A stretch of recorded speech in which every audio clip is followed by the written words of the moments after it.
Así es, Cienfuegos agradeció al presidente Andrés Manuel López Obrador la valiente defensa que hizo sobre su persona y dijo, entre otras cosas, que fue algo inmerecido, una injusticia, una vileza lo que le hicieron, que le afectaron a la familia y no nada más a él, se fueron a pegarle a las Fuerzas Armadas, al principal socio que tiene Estados Unidos para combatir las drogas, son precisamente las Fuerzas Armadas de México, dice Cienfuegos, Pepe.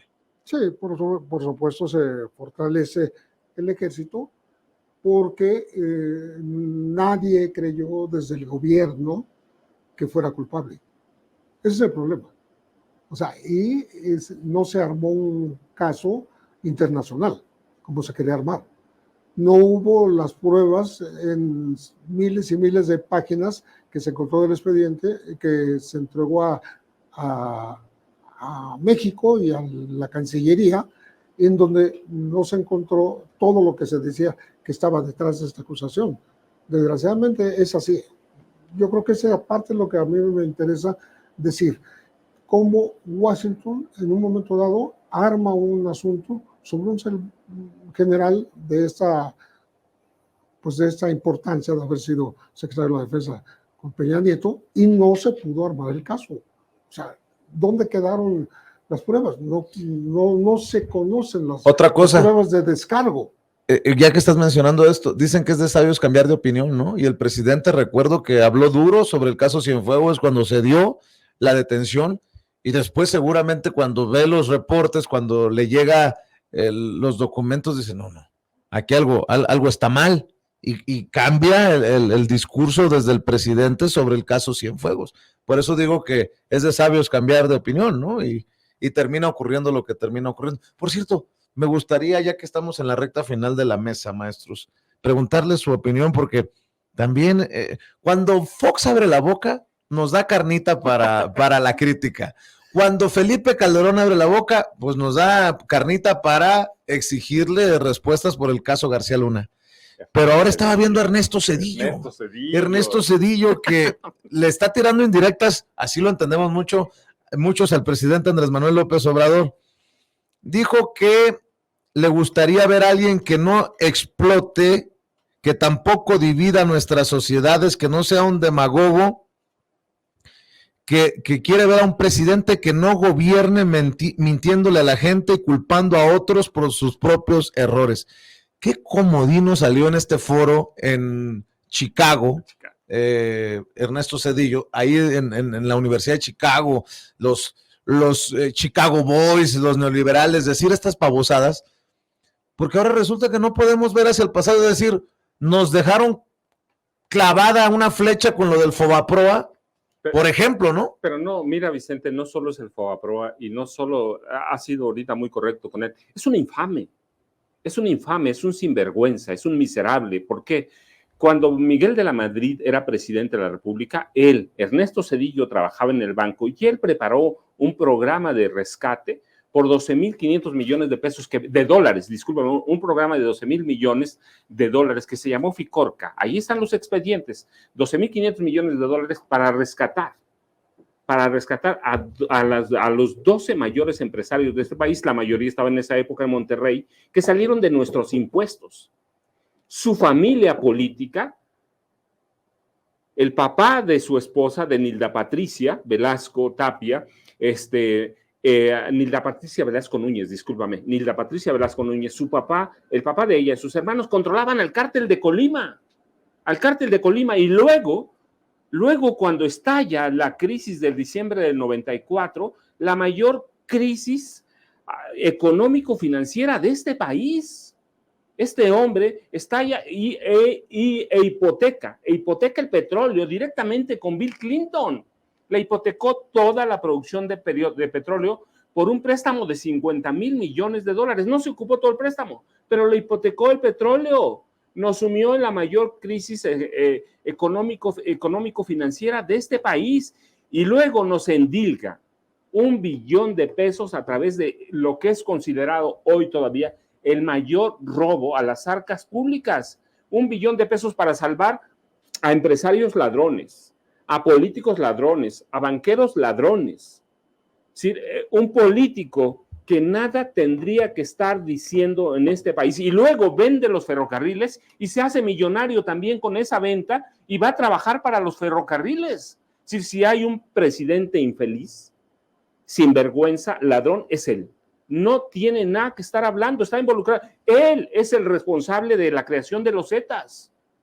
Está documentado, va a través del comando Zulu, que saca sin tener preparación, nada. Él es el responsable de que se hayan creado en este país las mayores bandas de secuestradores encabezadas por Genaro García Luna. Podemos documentarlo. Él le encarga y Genaro García Luna empieza a negociar con todas las bandas de secuestradores y finalmente la orden era nada más a acabar, liquidar a la banda del Mocho Orejas, de Daniel Arismendi López. No lo hace, él no lo hace un comandante del Estado de México, Fuentes se apellidaba, ya murió encarcelado por García Luna. Así que es un presidente sinvergüenza, un presidente ladrón, un presidente que deshizo este país y hoy viene a dar lecciones de algo cuando este país, mira, si algo está funcionando bien en este país es la economía. Hay que verlo. El empleo, salida de pobreza. O sea, es un presidente miserable, sinvergüenza por todos los datos. Te hablo de datos que están en el Banco de México, que están en Hacienda. No que yo haya estudiado con doctores en economía que me apoyaron ellos, debo decirlo, con datos de ellos. No, sacamos los datos de Hacienda. Ese tipo nos endilga 1 billón de pesos y antes nos había endilgado 12,500 millones de dólares para salvar empresarios. Así que, ¿qué puede hablar de Ernesto Zedillo Ponce de León? Pero bueno, y está allá en el extranjero bien bonito, gastándose la lana. O él es muy perverso y le apuesta a la memoria corta y selectiva de la sociedad mexicana, o no sé qué sea esto. Sí, fue un presidente que obviamente hizo, no solamente preparó la alternancia política de este país, él puso las condiciones para que pudiera llegar la llamada alternancia de colores, ni siquiera de régimen, porque eso hay que discutirlo, si realmente Vicente, como dice, sacó al PRI de los Pinos y luego lo volvió a meter, ¿no? Pero el autor se llama Ernesto Zedillo Ponce de León. Y sí, en efecto, hay que recordar toda la liga que tuvo en su sexenio preparando la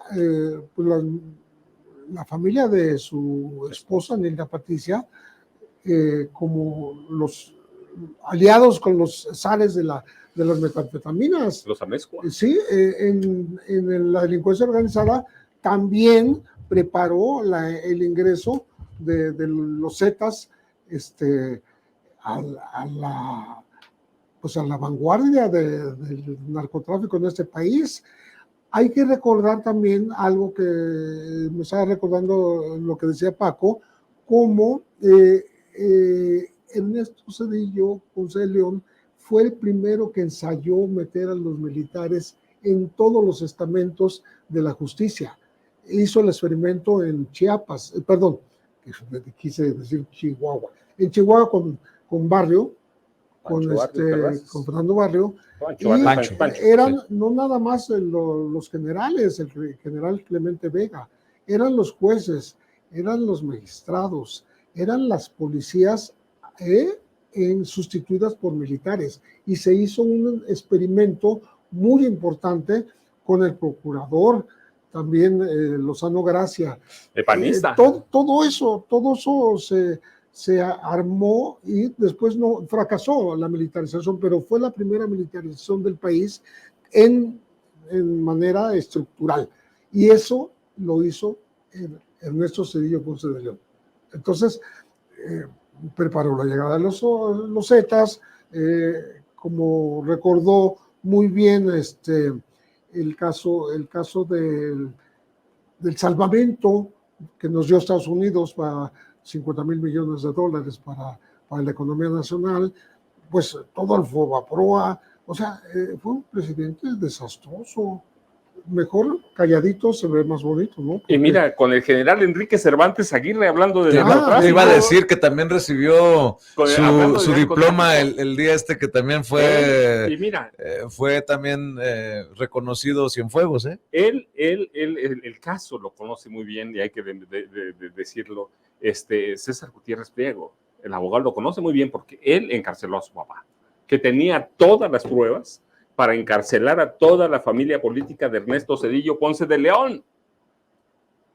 y por eso encarcelan A al Jesús general Gutiérrez Jesús Rebollo. Gutiérrez Rebollo. Ajá. Exactamente. O sea, tenía 100 días de ser nombrado al frente del Estar Instituto Nacional antidrogas, contra las Drogas y lo metieron a la cárcel entre el Tenía secretario de la grabaciones. al secretario de la Defensa, Cervantes Aguirre, y todo esto ocurrió con Zedillo, ¿eh?